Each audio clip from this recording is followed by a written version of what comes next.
This is Anatomy of Chi, Volume 2. I always want to say that. What I'm going to do from time to time during these little videos is post out some questions, and there'll be prizes if you know the answer by being the first 10 emails into me. So pay attention, okay? The next thing I'm going to talk about along the lines of how Chi flows is the body as a tube. Now, one of the analogies that my teacher, my mentor, Dr. Sohn, gave me was that the body is like a tube, a straw that you would draw milk up, if you will. So if you have a glass of milk and you put a straw in it and you suck the milk up, it flows to your mouth. There's no interference with it at all. But if you put a kink in that straw and then you draw the milk up, there's actually a little disturbance in the current. Well, if that disturbance gets worse and worse and worse and worse, actually at one point the milk won't flow. We got a problem there. But let's talk about what can cause that little kink in the flow. For many people, it's an old injury. Many people, it's an old injury. Something that you did at the time didn't seem that significant, but it hurt. You needed to lift a 50-pound bag of feed into the back of a truck. Your back hurt, your shoulder hurt, your elbow hurt, but you just kept doing it that night. Now you're a little tired, you rubbed it out, it ached for a few days, and you forgot about it. And then what happens is, years later, you're opening up a can, you twist this way, you hurt your elbow, and it doesn't seem to get better. You go to the doctor, and he says, "Oh, you have tennis elbow." And you go, "God, I've never played tennis in my life." Well, actually, the diagnosis isn't important. From a Western standpoint, it's important. We like to label things. That's cool. Nothing wrong with that.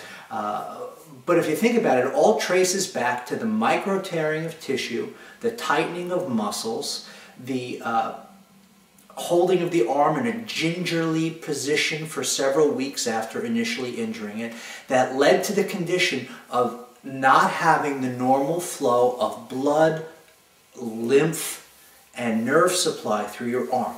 Will that kill you? Probably not. Will it hurt? Yeah. And what happens as we get on in age, it becomes the problem. The joint starts to close up, and I keep touching my example is the elbow.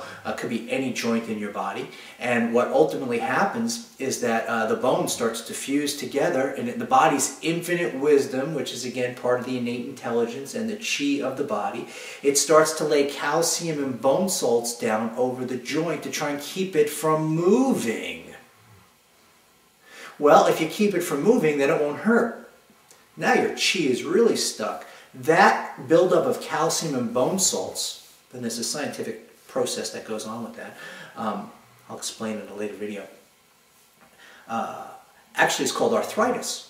And some people come in to see me, they say, "You know, Doc, I have arthritis in my neck, I have arthritis in my lower, I've been diagnosed having arthritis in my foot. How'd that happen?" Well, it didn't happen last week.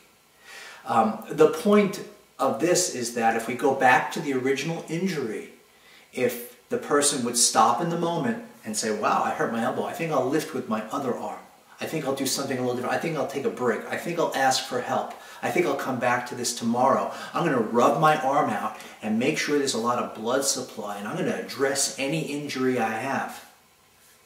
Then guess what? They come back to it and they never even think about it. Now, instinctively, a lot of things we do like that, by the way. We change or we reach for something, and the energy, the chi doesn't feel right. Then we go get a chair and we stand up on something and get the object off the shelf. As if we felt if we kept reaching like this, something was going to hurt. So we are wired.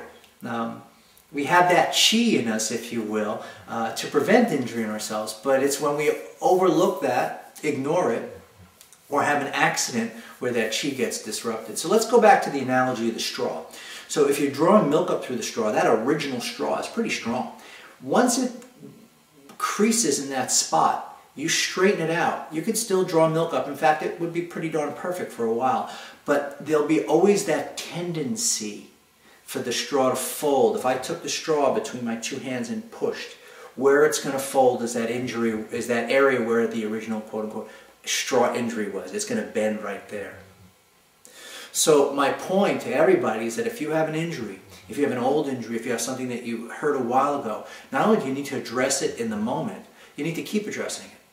Because what happens is that it'll become a recurrent source of blockages of energy. And here's a very practical example of that. Let's say I strain a muscle in my low back, lifting weights. And I heal it up through whatever methods I heal it up, and it feels pretty good. And then we put an electromyograph on my back, this machine that could measure muscle impulses electrically, and we put some on my left side of my back and some on the right side of my back and some on my upper back and some on all the way up to my shoulders. And a friend comes in front of me and says, I'm going to throw this 40-pound medicine ball at you, and I want you to catch it, Mark. Before that ball is thrown, as soon as there's an intellectual recognition of the task at hand, my muscles are starting to react to protect the area that I hurt in that kink in my back that I had maybe years before. Isn't that interesting? I think it's interesting because not only from everything I've done and just living life, I've had a lot of injuries, muscles, bones, you name it, everybody has. If you're aware of the process of how to keep that from happening, future reoccurrence of even worse problems, you'll be one step ahead of the game. So the point here is that if you remember that energy flows, if it gets blocked and gets congested, it's going to hurt. If in the moment you have the mindfulness to stop what you're doing and address the injury, you're going to be far better off if you have to do rehab much later on. Like I tell many of my patients, I'd much rather adjust them once the day after they fall off a horse or twist their body golfing than 20 years from now. Because even though it may be more painful that day that I work on them and I rub the muscles and press the back and I adjust the spine, it's going to be much better than what we're going to do 20 years from now. Okay? So what we want to do, again, is get this overview of how energy is supposed to flow through the body and how we're supposed to keep it going in a certain direction. So today, remember, you injure yourself, try and have the mindfulness to assess what you're doing in the moment and rub it out, change your position, ask for help, something of that nature so you don't have a future problem. Okay, that's all for today.